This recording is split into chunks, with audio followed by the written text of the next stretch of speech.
Capítulo 7. En la encrucijada de los caminos.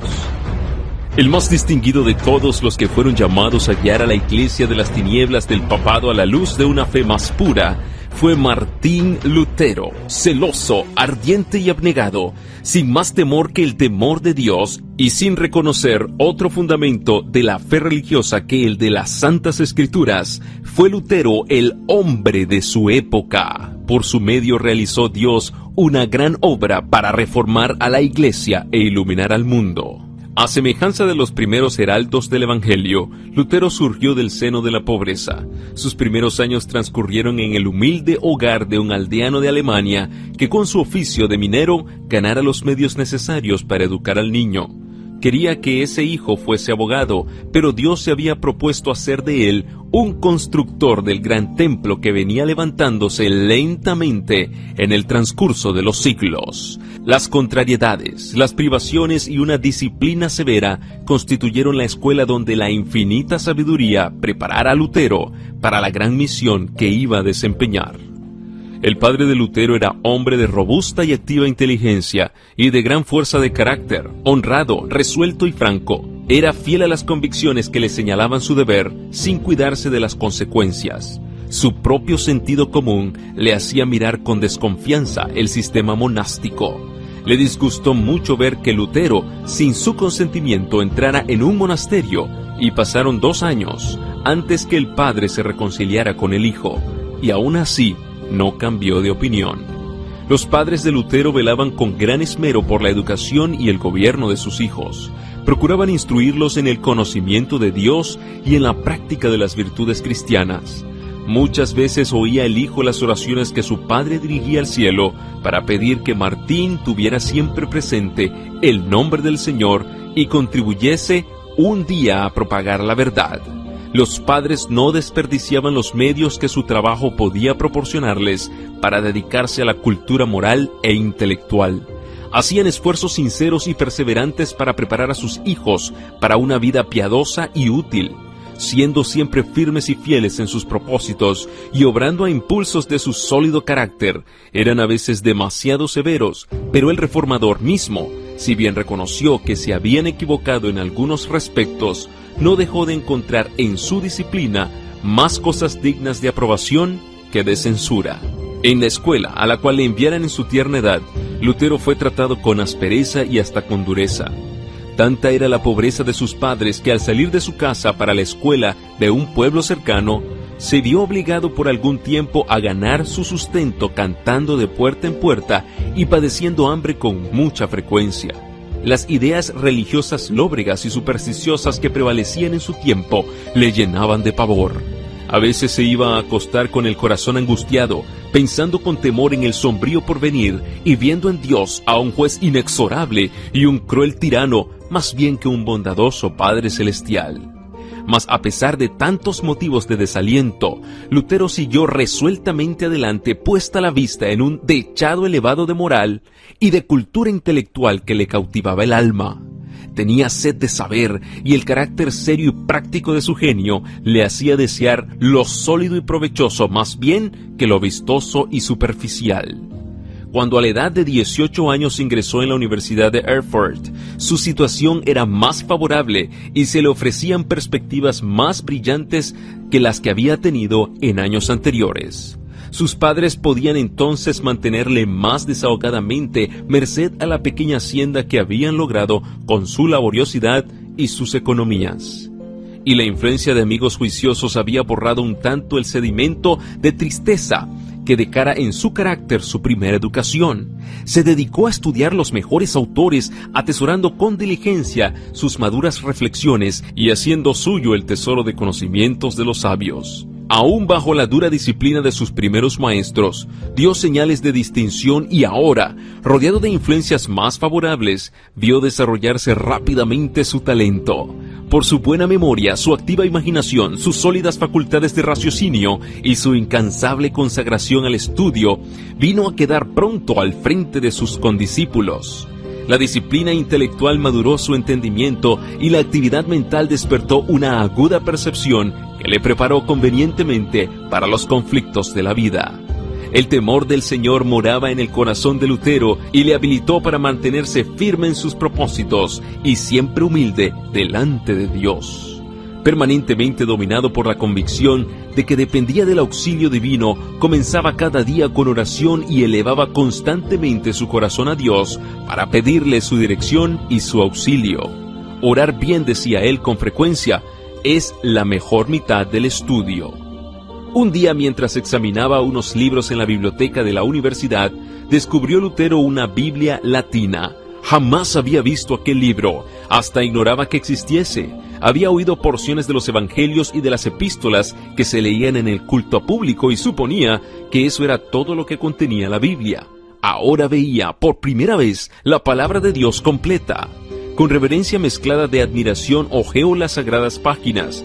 Con pulso tembloroso y corazón turbado, leyó con atención las palabras de vida, deteniéndose a veces para exclamar: ¡Ah, si Dios quisiese darme para mí otro libro como este!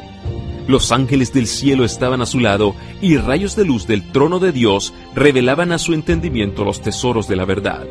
Siempre había tenido temor de ofender a Dios, pero ahora se sentía como nunca antes convencido de que era un pobre pecador.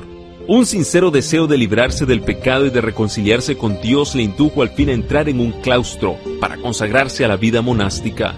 Allí se le obligó a desempeñar los trabajos más humillantes y a pedir limosnas de casa en casa. Se hallaba en la edad en que más se apetecen el aprecio y el respeto de todos, y por consiguiente aquellas viles ocupaciones le mortificaban y ofendían sus sentimientos naturales, pero todo lo sobrellevaba con paciencia, creyendo que lo necesitaba por causa de sus pecados. Dedicaba al estudio todo el tiempo que le dejaban libre sus ocupaciones de cada día, y aún robaba al sueño y a sus escasas comidas el tiempo que hubiera tenido que darles. Sobre todo se deleitaba en el estudio de la palabra de Dios. Había encontrado una Biblia encadenada en el muro del convento, y allá iba con frecuencia a escudriñarla. A medida que se iba convenciendo más y más de su condición de pecador, procuraba por medio de sus obras obtener perdón y paz. Observaba una vida llena de mortificaciones, procurando dominar por medio de ayunos y vigilias y de castigos corporales sus inclinaciones naturales, de las cuales la vida monástica no le había librado. No rehuía sacrificio alguno con tal de llegar a poseer un corazón limpio que mereciese la aprobación de Dios. Verdaderamente, decía él más tarde, yo fui un fraile piadoso y seguí con mayor severidad de la que puedo expresar las reglas de mi orden. Si algún fraile hubiera podido entrar en el cielo por sus obras monacales, no hay duda que yo hubiera entrado. Si hubiera dado mucho tiempo a aquella rigidez, me hubiera hecho morir a fuerza de austeridades. A consecuencia de esta dolorosa disciplina perdió sus fuerzas y sufrió convulsiones y desmayos de los que jamás pudo reponerse enteramente. Pero a pesar de todos sus esfuerzos, su alma agobiada no hallaba alivio y al fin fue casi arrastrado a la desesperación. Cuando Lutero creía que todo estaba perdido, Dios le deparó un amigo que le ayudó. El piadoso Staupitz le expuso la palabra de Dios y le indujo a apartar la mirada de sí mismo, a dejar de contemplar un castigo venidero infinito por haber violado la ley de Dios y a acudir a Jesús, el Salvador que le perdonaba sus pecados. En lugar de martirizarte por tus faltas, échate en los brazos del Redentor, confía en Él, en la justicia de su vida, en la expiación de su muerte. Escucha al Hijo de Dios que se hizo hombre para asegurarte el favor divino. Ama a quien primero te amó. Así se expresaba este mensajero de la misericordia. Sus palabras hicieron honda impresión en el ánimo de Lutero. Después de larga lucha contra los errores que por tanto tiempo albergara, pudo asirse de la verdad y la paz reinó en su alma atormentada. Lutero fue ordenado sacerdote y se le llamó del claustro a una cátedra de la Universidad de Wittenberg. Allí se dedicó al estudio de las Santas Escrituras en las lenguas originales. Comenzó a dar conferencias sobre la Biblia y de este modo el libro de los Salmos, los Evangelios y las Epístolas fueron abiertos al entendimiento de multitudes de oyentes que escuchaban aquellas enseñanzas con verdadero deleite. Staupitz, su amigo y superior, le instaba a que ocupara el púlpito y predicase la palabra de Dios. Lutero vacilaba sintiéndose indigno de hablar al pueblo en lugar de Cristo. Solo después de larga lucha consigo mismo, se rindió a las súplicas de sus amigos. Era ya poderoso en las Sagradas Escrituras y la gracia del Señor descansaba sobre él. Su elocuencia cautivaba a los oyentes. La claridad y el poder con que presentaba la verdad persuadía a todos y su fervor conmovía los corazones. Lutero seguía siendo hijo sumiso de la Iglesia papal y no pensaba cambiar. La providencia de Dios le llevó a hacer una visita a Roma. Emprendió el viaje a pie, hospedándose en los conventos que hallaba en el camino. En uno de ellos, en Italia, quedó maravillado de la magnificencia, la riqueza y el lujo que se presentaron ante su vista. Dotados de bienes propios de príncipes, vivían los monjes en espléndidas mansiones, se ataviaban con los trajes más ricos y preciosos y se regalaban en suntuosa mesa. Consideró Lutero todo aquello que tanto contrastaba con la vida de abnegación y de privaciones que él llevaba y se quedó perplejo. Finalmente vislumbró en lontananza la ciudad de las 7 colinas. Con profunda emoción cayó de rodillas y levantando las manos hacia el cielo exclamó: «¡Salve Roma Santa!». Entró en la ciudad, visitó las iglesias, prestó oído a las maravillosas narraciones de los sacerdotes y de los monjes y cumplió con todas las ceremonias de ordenanza. Por todas partes veía escenas que le llenaban de extrañeza y horror. Notó que había iniquidad entre todas las clases del clero. Oyó a los sacerdotes contar chistes indecentes y se escandalizó de la espantosa profanación de que hacían gala los prelados aún en el acto de decir misa. Al mezclarse con los monjes y con el pueblo, descubrió en ellos una vida de disipación y lascivia. Doquiera volviera la cara, tropezaba con libertinaje y corrupción en vez de santidad. Sin verlo, escribió él, no se podría creer que en Roma se cometan pecados y acciones infames, y por lo mismo acostumbran decir: si hay un infierno no puede estar en otra parte que debajo de Roma, y de este abismo salen todos los pecados. Por decreto expedido poco antes, prometía el Papa indulgencia a todo aquel que se subiese de rodillas la escalera de Pilato, que se decía ser la misma que había pisado nuestro Salvador al bajar del tribunal romano y que, según aseguraban, había sido llevada de Jerusalén a Roma de un modo milagroso. Un día, mientras estaba Lutero subiendo devotamente aquellas gradas, recordó de pronto estas palabras que como trueno repercutieron en su corazón: «El justo vivirá por la fe», Romanos 1:17. Púsose de pronto de pie y huyó de aquel lugar sintiendo vergüenza y horror. Ese pasaje bíblico no dejó nunca de ejercer poderosa influencia en su alma.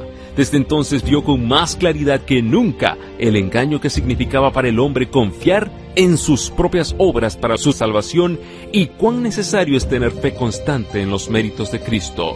Sus ojos se habían abierto y ya no se cerrarían jamás para dar crédito a los engaños del papado. Al apartarse de Roma sus miradas, su corazón se apartó también, y desde entonces la separación se hizo más pronunciada hasta que Lutero concluyó por cortar todas sus relaciones con la Iglesia papal. Después de su regreso de Roma, recibió Lutero en la Universidad de Wittenberg el grado de doctor en teología. Tenía pues mayor libertad que antes para consagrarse a las Santas Escrituras, que tanto amaba. Había formulado el voto solemne de estudiar cuidadosamente y de predicar con toda fidelidad y por toda la vida la palabra de Dios, y no los dichos ni las doctrinas de los papas. Ya no sería en lo sucesivo un mero monje o profesor, sino el heraldo autorizado de la Biblia. Había sido llamado como pastor para apacentar el rebaño de Dios, que estaba hambriento y sediento de la verdad. Declaraba firmemente que los cristianos no debieran admitir más doctrinas que las que tuviesen apoyo en la autoridad de las Sagradas Escrituras. Estas palabras minaban los cimientos en que descansaba la supremacía papal. Contenían los principios vitales de la Reforma. Lutero advirtió que era peligroso ensalzar las doctrinas de los hombres en lugar de la palabra de Dios. Atacó resueltamente la incredulidad especulativa de los escolásticos y combatió la filosofía y la teología que por tanto tiempo ejercieran su influencia dominadora sobre el pueblo. Denunció el estudio de aquellas disciplinas no solo como inútil, sino como pernicioso, y trató de apartar la mente de sus oyentes de los sofismas de los filósofos y de los teólogos, y de hacer que se fijasen más bien en las eternas verdades expuestas por los profetas y los apóstoles. Era muy precioso el mensaje que Lutero daba a las ansiosas muchedumbres que pendían de sus palabras. Nunca antes habían oído tan hermosas enseñanzas. Las buenas nuevas de un amante Salvador, la seguridad del perdón y de la paz por medio de su sangre expiatoria, regocijaban los corazones e inspiraban en todos una esperanza de vida inmortal. Encendióse así en Wittenberg la luz cuyos rayos iban a esparcirse por todas partes del mundo y que aumentaría en esplendor hasta el fin de los tiempos. Pero la luz y las tinieblas no pueden conciliarse. Entre el error y la verdad media un conflicto inevitable. Sostener y defender uno de ellos es atacar y vencer al otro. Nuestro Salvador ya lo había declarado: no vine a traer paz sino espada, Mateo 10:34, y el mismo Lutero dijo pocos años después de principiada la Reforma: no me conducía a Dios, sino que me impelía y me obligaba.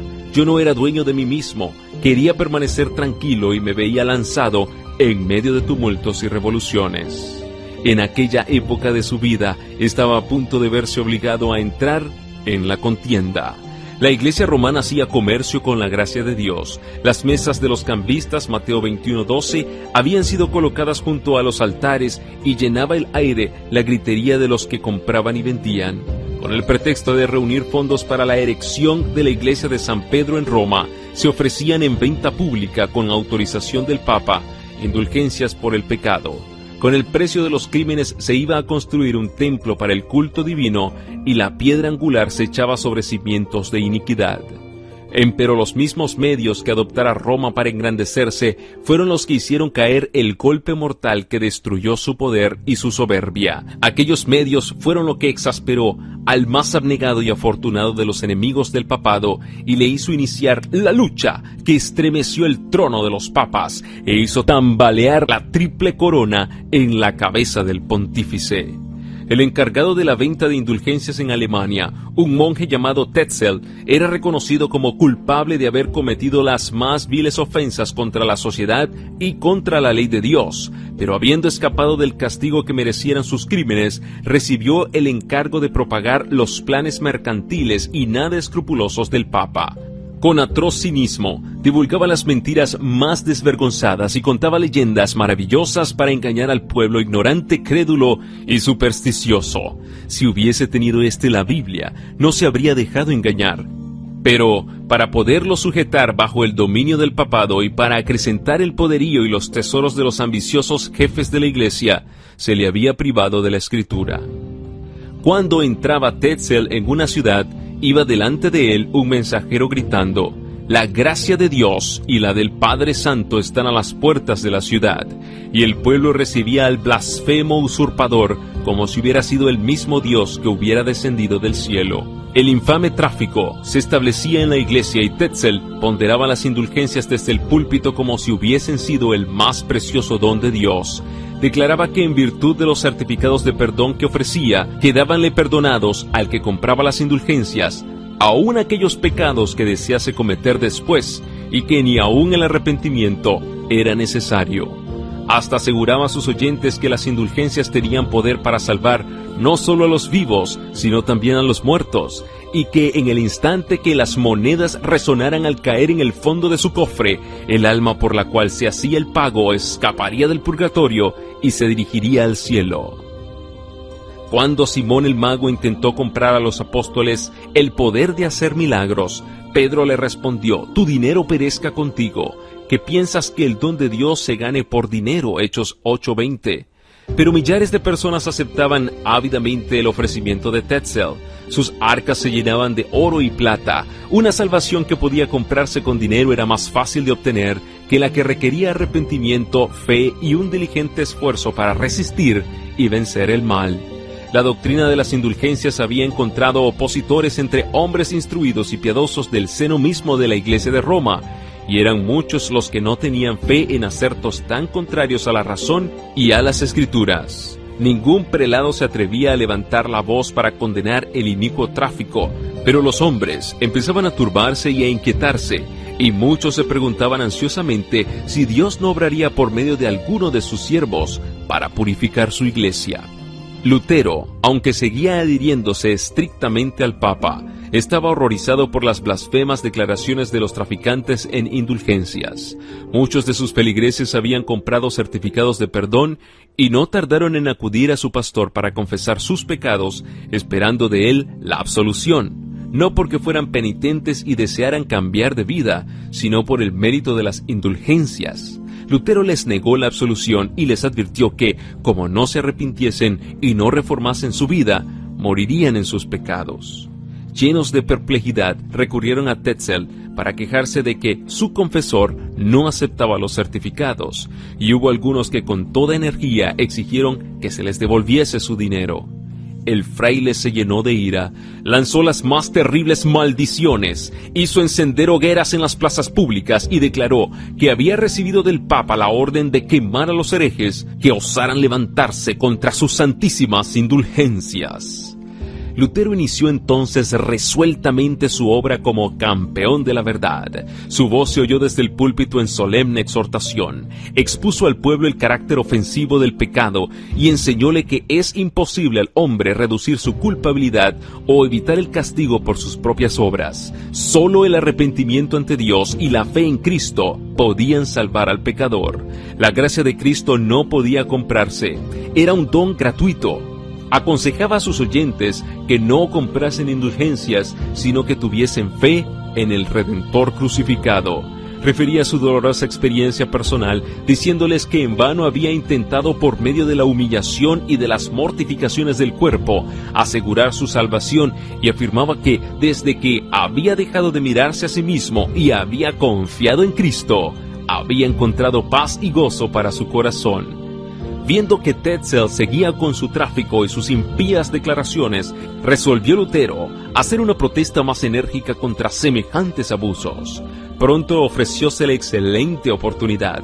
La iglesia del castillo de Wittenberg era dueña de muchas reliquias que se exhibían al pueblo en ciertos días festivos, en ocasión de los cuales se concedía plena remisión de pecados a los que visitasen la iglesia e hiciesen confesión de sus culpas. De acuerdo con esto, el pueblo acudía en masa a aquel lugar. Una de tales oportunidades, y de las más importantes por cierto, se acercaba: la fiesta de Todos los Santos. La víspera, Lutero, uniéndose a las muchedumbres que iban a la iglesia, fijó en las puertas del templo un papel que contenía 95 proposiciones contra la doctrina de las indulgencias. Declaraba además que estaba listo para defender aquellas tesis al día siguiente en la universidad contra cualquiera que quisiera rebatirlas.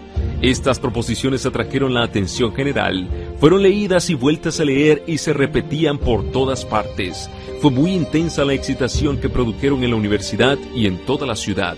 Demostraban que jamás se había otorgado al Papa ni a hombre alguno el poder de perdonar los pecados y de remitir el castigo consiguiente. Todo ello no era sino una farsa, un artificio para ganar dinero, valiéndose de las supersticiones del pueblo, un invento de Satanás para destruir las almas de todos los que confiasen en tan necias mentiras. Se probaba además con toda evidencia que el Evangelio de Cristo es el tesoro más valioso de la Iglesia y que la gracia de Dios revelada en él se otorga de balde a los que la buscan por medio del arrepentimiento y de la fe. Las tesis de Lutero desafiaban a discutir, pero nadie osó aceptar el reto. Las proposiciones hechas por él se esparcieron luego por toda Alemania y en pocas semanas se difundieron por todos los dominios de la cristiandad. Muchos devotos romanistas que habían visto y lamentado las terribles iniquidades que prevalecían en la iglesia, pero que no sabían qué hacer para detener su desarrollo, leyeron las preposiciones de Lutero con profundo regocijo, reconociendo en ellas la voz de Dios. Les pareció que el Señor extendía su mano misericordiosa para detener el rápido avance de la marejada de corrupción que procedía de la sede de Roma. Los príncipes y los magistrados se alegraron secretamente de que iba a ponerse un dique al arrogante poder que negaba todo derecho a apelar de sus decisiones. Pero las multitudes supersticiosas y dadas al pecado se aterrorizaron cuando vieron desvanecerse los sofismas que amortiguaban sus temores. Los astutos eclesiásticos, al ver interrumpida su obra, que sancionaba el crimen y en peligro sus ganancias, se airaron y se unieron para sostener sus pretensiones. El reformador tuvo que hacer frente a implacables acusadores, algunos de los cuales le culpaban de ser violento y ligero para apreciar las cosas. Otros le acusaban de presuntuoso y declaraban que no era guiado por Dios, sino que obraba a impulso del orgullo y de la audacia. ¿Quién no sabe, respondía él, que rara vez se proclama una idea nueva sin ser tildado de orgulloso y sin ser acusado de buscar disputas? ¿Por qué fueron inmolados Jesucristo y todos los mártires? Porque parecieron despreciar orgullosamente la sabiduría de su tiempo y porque anunciaron novedades sin haber consultado previa y humildemente a los órganos de la opinión contraria. Y añadía: no debo consultar la prudencia humana, sino el consejo de Dios. Si la obra es de Dios, ¿quién la contenderá? Si no lo es, ¿quién la adelantará? Ni mi voluntad, ni la de ellos, ni la nuestra, sino la tuya, oh Padre Santo, que estás en el cielo. A pesar de ser movido Lutero por el Espíritu de Dios para comenzar la obra, no había de llevarla a cabo sin duros conflictos. Las censuras de sus enemigos, la manera en que falseaban los propósitos de Lutero y la mala fe con que juzgaban desfavorablemente e injustamente el carácter y los móviles del reformador, le envolvieron como ola que todo lo sumerge y no dejaron de tener su efecto. Lutero había abrigado la confianza de que los caudillos del pueblo, tanto en la iglesia como en las escuelas, se unirían con él de buen grado para colaborar con la obra de reforma. Ciertas palabras de estímulo que le habían dirigido algunos personajes de elevada categoría le habían infundido gozo y esperanza. Ya veía despuntar el alba de un día mejor para la iglesia, pero el estímulo se tornó en censura y en condenación. Muchos dignatarios de la iglesia y del Estado estaban plenamente convencidos de la verdad de las tesis, pero pronto vieron que la aceptación de estas verdades entrañaba grandes cambios. Dar luz al pueblo y realizar una reforma equivalía a minar la autoridad de Roma y detener en el acto miles de corrientes que ahora iban a parar a las arcas del tesoro, lo que daría por resultado hacer disminuir la magnificencia y el fausto de los eclesiásticos. Además, enseñar al pueblo a pensar y a obrar como seres responsables mirando solo a Cristo para obtener la salvación equivalía a derribar el trono pontificio y destruir por ende su propia autoridad. Por estos motivos, rehusaron aceptar el conocimiento que Dios había puesto a su alcance y se declararon contra Cristo y la verdad, al oponerse a quien Él había enviado para que les iluminase. Lutero temblaba cuando se veía a sí mismo solo frente a los más opulentos y poderosos de la tierra. Dudaba a veces preguntándose si en verdad Dios le impulsaba a levantarse contra la autoridad de la Iglesia. ¿Quién era yo?, escribió más tarde, para oponerme a la majestad del Papa, a cuya presencia temblaban los reyes de la tierra. Nadie puede saber lo que sufrió mi corazón en los 2 primeros años, y en qué abatimiento, en qué desesperación caí. Pero no fue dejado solo en brazos del desaliento. Cuando le faltaba la ayuda de los hombres, la esperaba de Dios solo, y aprendió así a confiar sin reserva en su brazo todopoderoso. A un amigo de la Reforma escribió Lutero: no se puede llegar a comprender las Escrituras, ni con el estudio, ni con la inteligencia. Vuestro primer deber es pues empezar por la oración. Pedid al Señor que se digne por su gran misericordia concederos el verdadero conocimiento de su palabra. No hay otro intérprete de la palabra de Dios que el mismo autor de esta palabra, según lo que ha dicho: todos serán enseñados de Dios. Nada esperéis de vuestros estudios, ni de vuestra inteligencia. Confiad únicamente en Dios y en la influencia de su Espíritu. Creed a un hombre que lo ha experimentado. Aquí tienen una lección de vital importancia los que sienten que Dios les ha llamado para presentar a otros en estos tiempos las verdades grandiosas de su palabra. Estas verdades despertarán la enemistad del diablo y de los hombres que tienen en mucha estimación las fábulas inventadas por él. En la lucha contra las potencias del mal necesitamos algo más que nuestro propio intelecto y la sabiduría de los hombres. Mientras que los enemigos apelaban a las costumbres y a la tradición, o a los testimonios y a la autoridad del Papa, Lutero los atacaba con la Biblia, y solo con la Biblia. En ella había argumentos que ellos no podían rebatir. En consecuencia, los esclavos del formalismo y de la superstición pedían a gritos la sangre de Lutero, como los judíos habían pedido la sangre de Cristo. Es un hereje, decían los fanáticos romanistas. Es un crimen de alta traición contra la Iglesia dejar vivir una hora más tan horrible hereje que preparan al punto un cadalso para él. Pero Lutero no fue víctima del furor de ellos. Dios le tenía reservada una tarea y mandó a los ángeles del cielo para que le protegiesen. Pero muchos de los que recibieron de él la preciosa luz resultaron blanco de la ira del demonio y por causa de la verdad sufrieron valientemente el tormento y la muerte. Las enseñanzas de Lutero despertaron por toda Alemania la atención de los hombres reflexivos. Sus sermones y demás escritos arrojaban rayos de luz que alumbraban y despertaban a miles y miles de personas. Una fe viva fue reemplazando el formalismo muerto en que había estado viviendo la Iglesia por tanto tiempo. El pueblo iba perdiendo cada día la confianza que había depositado en las supersticiones de Roma. Poco a poco iban desapareciendo las fallas de los prejuicios. La palabra de Dios, por medio de la cual probaba Lutero cada doctrina y cada acerto, era como una espada de dos filos que penetraba en los corazones del pueblo. Por doquiera se notaba un gran deseo de adelanto espiritual. En todas partes había hambre y sed de justicia, como no se habían conocido por siglos. Los ojos del pueblo, acostumbrados por tanto tiempo a mirar los ritos humanos y a los mediadores terrenales, se apartaban de estos y se fijaban, con arrepentimiento y fe, en Cristo y en Cristo crucificado. Este interés general contribuyó a despertar más los recelos de las autoridades papales. Lutero fue citado a Roma para que contestara el cargo de herejía que pesaba sobre él. Este mandato llenó de espanto a sus amigos. Comprendían muy bien el riesgo que correría en aquella ciudad corrompida y embriagada con la sangre de los mártires de Jesús, de modo que protestaron contra su viaje a Roma y pidieron que fuese examinado en Alemania. Así se convino al fin y se eligió al delegado papal que debería entender el asunto.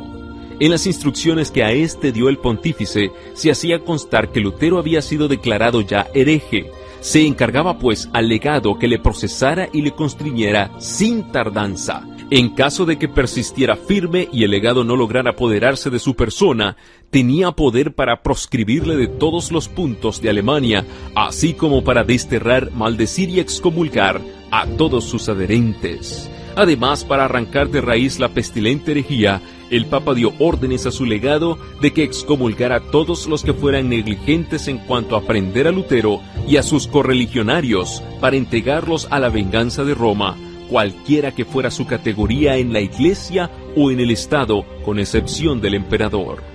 Esto revelaba el verdadero espíritu del papado. No hay en todo el documento un vestigio de principio cristiano ni de la justicia más elemental.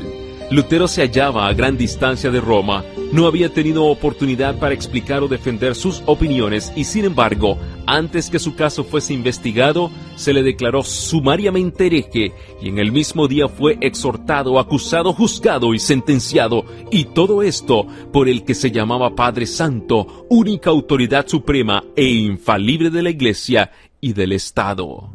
En aquel momento, cuando Lutero necesitaba tanto la simpatía y el consejo de un amigo verdadero, Dios en su providencia mandó a Melanchthon a Wittenberg. Joven aún, modesto y reservado, tenía Melanchthon un criterio sano, extensos conocimientos y elocuencia persuasiva, rasgos todos que combinados con la pureza y rectitud de su carácter, le granjeaban el afecto y la admiración de todos.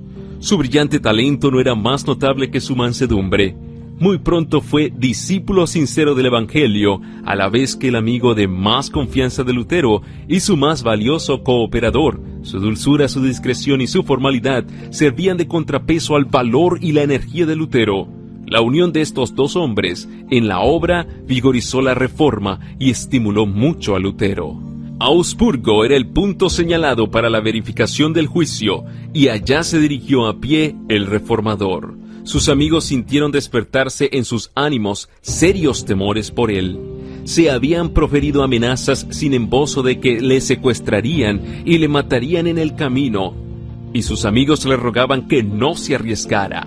Hasta llegaron a aconsejarle que saliera de Wittenberg por una temporada y que se refugiara entre los muchos que gustosamente le protegerían. Pero él no quería dejar por nada el lugar donde Dios le había puesto. Debía seguir sosteniendo fielmente la verdad, a pesar de las tempestades que se cernían sobre él. Sus palabras eran estas: soy como Jeremías, el hombre de las disputas y de las discordias, pero cuanto más aumentan sus amenazas, más acrecientan mi alegría. Han destrozado ya mi honor y mi reputación. Una sola cosa me queda, y es mi miserable cuerpo.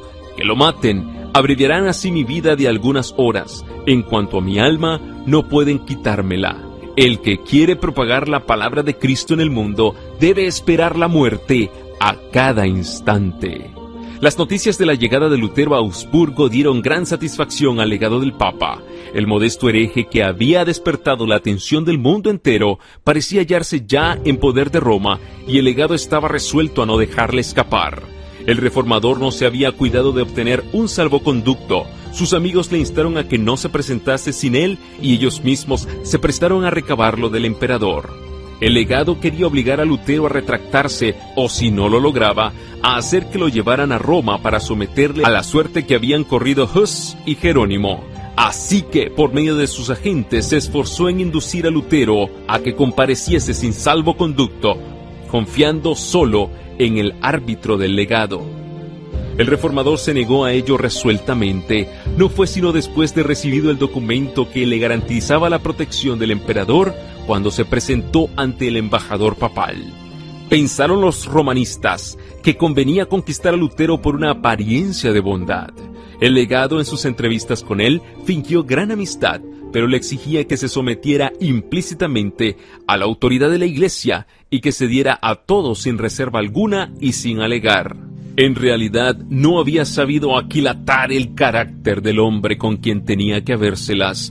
Lutero, en debida respuesta, manifestó su veneración por la Iglesia, su deseo de conocer la verdad, su disposición para contestar las objeciones que se hicieran a lo que él había enseñado, y que sometería sus doctrinas al fallo de ciertas universidades de las principales. Pero a la vez protestaba contra la actitud del cardenal, que le exigía se retractara sin probarle primero que se hallaba en error. La única respuesta que se le daba era: «¡Retráctate! ¡Retráctate!». El reformador adujo que su actitud era apoyada por las Santas Escrituras y declaró con entereza que él no podía renunciar a la verdad. El legado, no pudiendo refutar los argumentos de Lutero, le abrumó con un cúmulo de reproches, burlas y palabras de adulación, con citas de las tradiciones y dichos de los padres de la Iglesia, sin dejar al reformador oportunidad para hablar. Viendo Lutero que, de seguir así, la conferencia resultaría inútil, obtuvo al fin que se le diera, si bien de mala gana, permiso para presentar su respuesta por escrito. De esta manera, decía él, escribiendo a un amigo suyo, la persona abrumada alcanza doble ganancia. Primero, que lo escrito puede someterse al juicio de terceros, y segundo, que hay más oportunidad para apelar al temor, ya que no a la conciencia de un déspota arrogante y charlatán, que de otro modo se sobrepondría con su imperioso lenguaje. En la subsiguiente entrevista, Lutero presentó una clara, concisa y rotunda exposición de sus opiniones, bien apoyadas con muchas citas bíblicas. Este escrito, después de haberlo leído en alta voz, lo puso en manos del cardenal, quien lo arrojó desdeñosamente a un lado, declarando que era una mezcla de palabras tontas y de citas desatinadas. Lutero se levantó con toda dignidad y atacó al orgulloso prelado en su mismo terreno, el de las tradiciones y enseñanzas de la Iglesia, refutando completamente todas sus aseveraciones. Cuando vio el prelado que aquellos razonamientos de Lutero eran incontrovertibles, perdió el dominio sobre sí mismo y en un arrebato de ira exclamó: «¡Retráctate! Que si no lo haces te envío a Roma para que comparezcas ante los jueces encargados de examinar tu caso. Te excomulgo a ti, a todos tus secuaces y a todos los que te son o fuesen favorables, y los expulso de la Iglesia». Y en tono soberbio y airado dijo al fin: «¡Retráctate o no vuelvas!». El reformador se retiró luego junto con sus amigos, demostrando así a las claras que no debía esperarse una retractación de su parte. Pero esto no era lo que el cardenal se había propuesto. Se había lisonjeado de que por la violencia obligaría a Lutero a someterse. Al quedarse solo con sus partidarios, miró de un lado a otro desconsolado por el inesperado fracaso de sus planes. Esta vez los esfuerzos de Lutero no quedaron sin buenos resultados. El vasto concurso reunido allí pudo comparar a ambos hombres y juzgar por sí mismo el espíritu que habían manifestado, así como la fuerza y veracidad de sus asertos. ¡Cuán grande era el contraste! El reformador sencillo, humilde, firme, se apoyaba en la fuerza de Dios, teniendo de su parte a la verdad, mientras que el representante del Papa, dándose importancia, intolerante, hinchado de orgullo, falto de juicio, no tenía un solo argumento de las Santas Escrituras y solo gritaba con impaciencia: si no te retractas, serás despachado a Roma para que te castiguen. No obstante tener Lutero un salvoconducto, los romanistas intentaban apresarle. Sus amigos insistieron en que, como ya era inútil su presencia allí, debía volver a Wittenberg sin demora y que era menester ocultar sus propósitos con el mayor sigilo. Conforme con esto, salió de Augsburgo antes del alba, a caballo y acompañado solamente por un guía que le proporcionara el magistrado. Con mucho cuidado cruzó las desiertas y obscuras calles de la ciudad. Enemigos vigilantes y crueles complotaban su muerte. ¿Lograría burlar las redes que le tendían? Momentos de ansiedad y de solemne oración eran aquellos. Llegó a una pequeña puerta practicada en el muro de la ciudad, le fue abierta y pasó con su guía sin impedimento alguno. Viéndose ya seguros fuera de la ciudad, los fugitivos apresuraron su huida, y antes de que el legado se enterara de la partida de Lutero, ya se hallaba éste fuera del alcance de sus perseguidores. Satanás y sus emisarios habían sido derrotados. El hombre a quien pensaban tener en su poder se les había escapado como un pájaro de la red del cazador. Al saber que Lutero se había ido, el legado quedó anonadado por la sorpresa y el furor. Había pensado recibir grandes honores por su sabiduría y aplomo al tratar con el perturbador de la Iglesia, y ahora quedaban frustradas sus esperanzas. Expresó su enojo en una carta que dirigió a Federico, elector de Sajonia, para quejarse amargamente de Lutero y exigir que Federico enviase a Roma al reformador o que le desterrase de Sajonia. En su defensa había pedido Lutero que el legado o el Papa le demostrara sus errores por las Santas Escrituras y se había comprometido solemnemente a renunciar a sus doctrinas si le probaban que estaban en contradicción con la palabra de Dios. También había expresado su gratitud al Señor por haberle tenido por digno de sufrir por tan sagrada causa. El elector tenía escasos conocimientos de las doctrinas reformadas, pero le impresionaban profundamente el candor, la fuerza y la claridad de las palabras de Lutero, y Federico resolvió protegerle mientras no le demostrasen que el reformador estaba en error. Contestando las peticiones del prelado, dijo: en vista de que el doctor Martín Lutero compareció a vuestra presencia en Augsburgo, debéis estar satisfecho. No esperábamos que, sin haberlo convencido, pretendieseis obligarlo a retractarse. Ninguno de los sabios que se hallan en nuestros principados nos han dicho que la doctrina de Martín fuese impía, anticristiana y herética, y el príncipe rehusó enviar a Lutero a Roma y arrojarle de sus estados. El elector notaba un decaimiento general en el estado moral de la sociedad. Se necesitaba una grande obra de reforma. Las disposiciones tan complicadas y costosas requeridas para refrenar y castigar los delitos estarían de más si los hombres reconociesen y acatasen los mandatos de Dios y los dictados de una conciencia iluminada. Vio que los trabajos de Lutero tendían a ese fin y se regocijó secretamente de que una influencia mejor se hiciese sentir en la Iglesia. Vio asimismo que como profesor de la universidad Lutero tenía mucho éxito. Solo había transcurrido un año desde que el reformador fijara sus tesis en la iglesia del castillo y ya se notaba una disminución muy grande en el número de peregrinos que concurrían allí en la fiesta de todos los santos. Roma estaba perdiendo adoradores y ofrendas, pero al mismo tiempo había otros que se encaminaban a Wittenberg, no como peregrinos que iban a adorar reliquias, sino como estudiantes que invadían las escuelas para instruirse. Los escritos de Lutero habían despertado en todas partes nuevo interés por el conocimiento de las Sagradas Escrituras, y no solo de todas partes de Alemania, sino que hasta de otros países acudían estudiantes a las aulas de la universidad. Había jóvenes que, al ver a Wittenberg por primera vez, levantaban sus manos al cielo y alababan a Dios, porque hacía brillar en aquella ciudad, como en otro tiempo en Sión, la luz de la verdad, y la enviaba hasta a los países más remotos. Lutero no estaba aún convertido del todo de los errores del romanismo, pero cuando comparaba los sagrados oráculos con los decretos y las constituciones papales, se maravillaba. Leo escribió: los decretos de los pontífices y no sé si el Papa es el mismo anticristo o su apóstol, de tal manera está Cristo desfigurado y crucificado en ellos. A pesar de esto, Lutero seguía sosteniendo la Iglesia romana y no había pensado en separarse de la comunión de ella. Los escritos del Reformador y sus doctrinas se estaban difundiendo por todas las naciones de la cristiandad. La obra se inició en Suiza y Holanda. Llegaron ejemplares de sus escritos a Francia y España. En Inglaterra recibieron sus enseñanzas como palabra de vida. La verdad se dio a conocer en Bélgica e Italia. Miles de creyentes despertaban de su mortal letargo y recibían el gozo y la esperanza de una vida de fe. Roma se exasperaba más y más con los ataques de Lutero, y de entre los más encarnizados enemigos de este, y aún de entre los doctores de las universidades católicas, hubo quienes declararon que no se imputaría pecado al que matase al rebelde monje.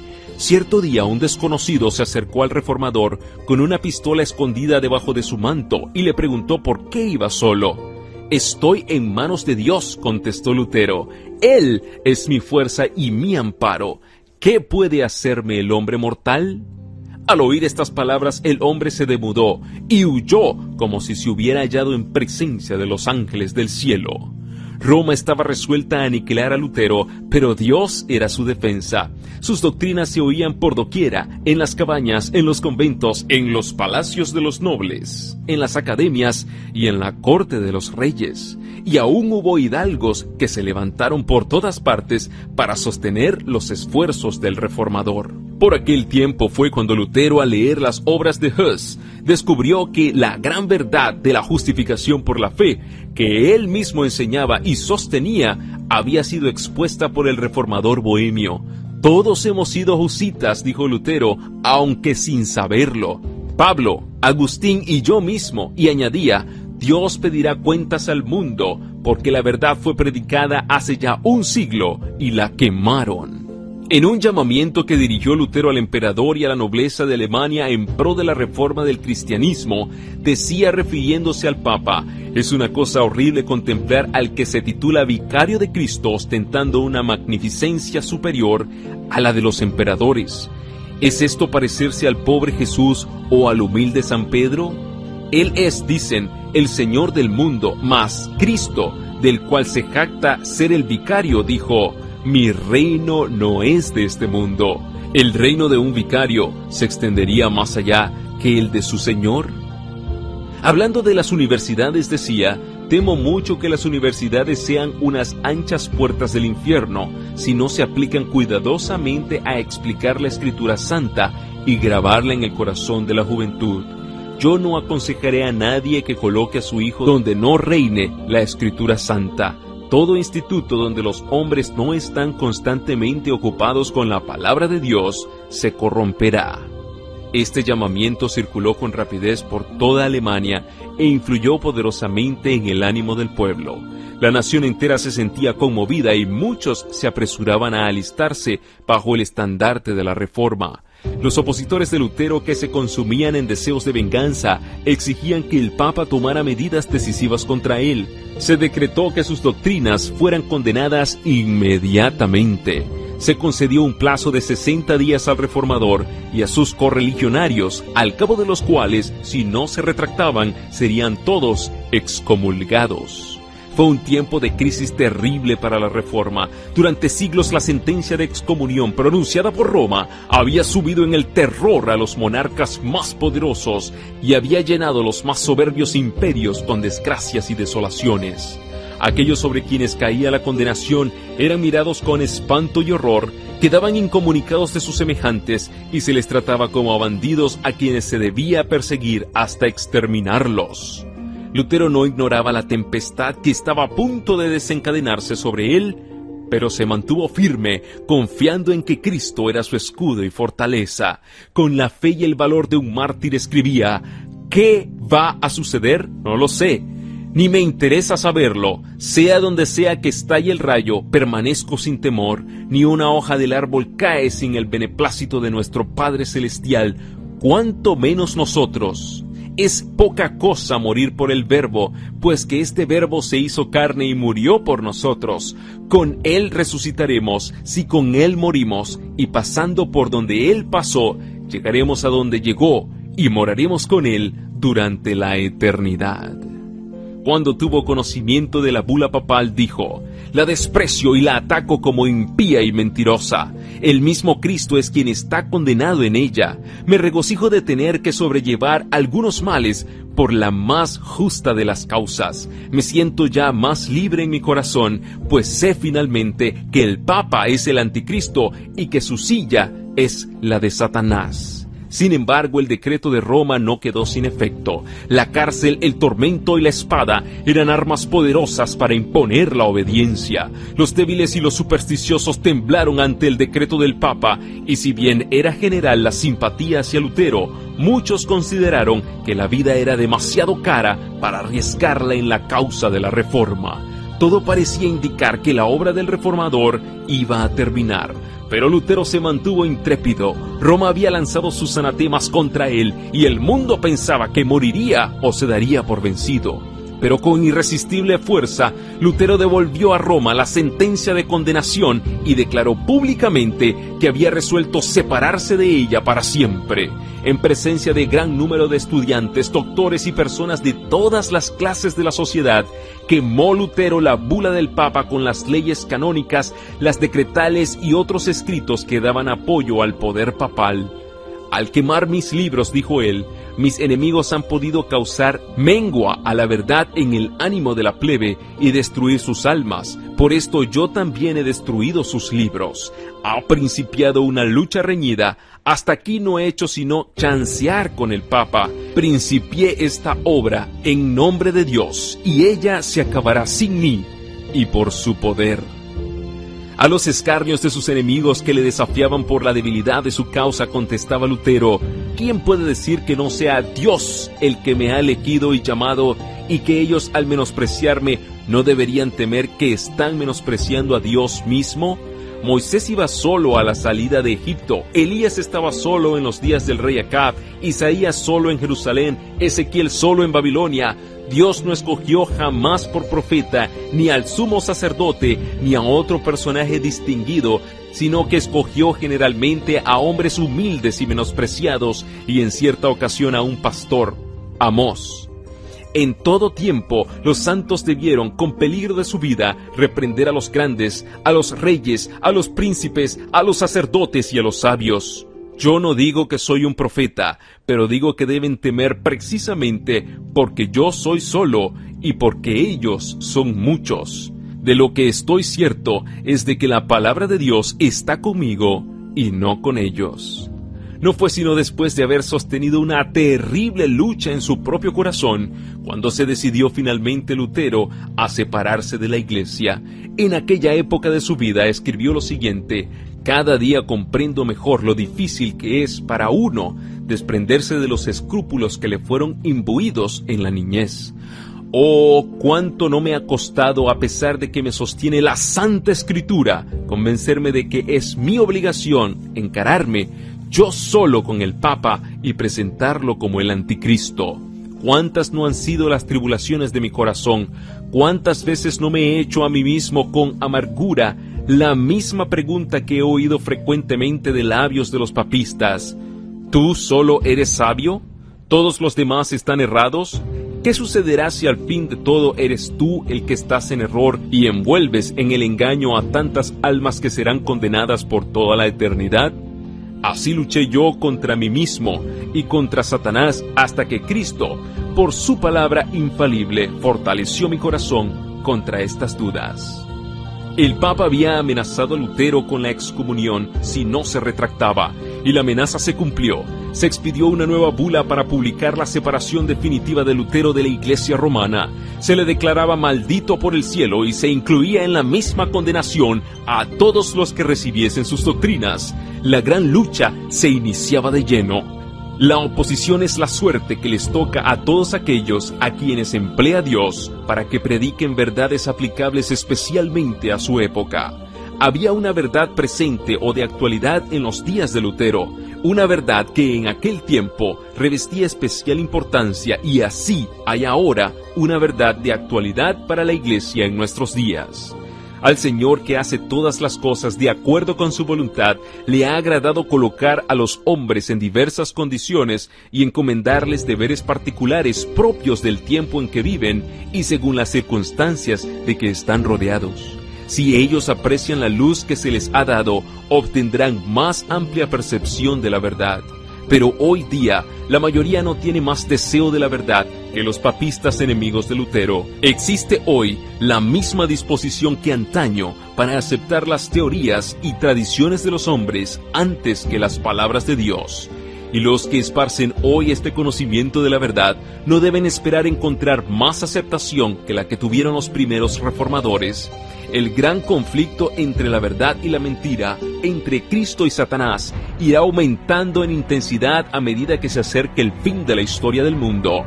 Jesús había dicho a sus discípulos: si fueseis del mundo, el mundo os amaría como a cosa suya, mas por cuanto no sois del mundo, sino que yo os he escogido del mundo, por esto os odia el mundo. Acordaos de aquella palabra que os dije: el siervo no es mayor que su Señor. Si me han perseguido a mí, a vosotros también os perseguirán. Si han guardado mi palabra, guardarán también la vuestra. Juan 15, 19 y 20. Y en otra ocasión había dicho abiertamente: ¡ay de vosotros cuando todos los hombres hablaren bien de vosotros! Pues del mismo modo hacían los padres de ellos con los falsos profetas. Lucas 6, 26. En nuestros días, el espíritu del mundo no está más en armonía con el espíritu de Cristo que en tiempos antiguos, y los que predican la palabra de Dios en toda su pureza no encontrarán mejor acogida ahora que entonces. Las formas de oposición a la verdad pueden cambiar. La enemistad puede ser menos aparente en sus ataques porque es más sutil, pero existe el mismo antagonismo que seguirá manifestándose hasta el fin de los siglos.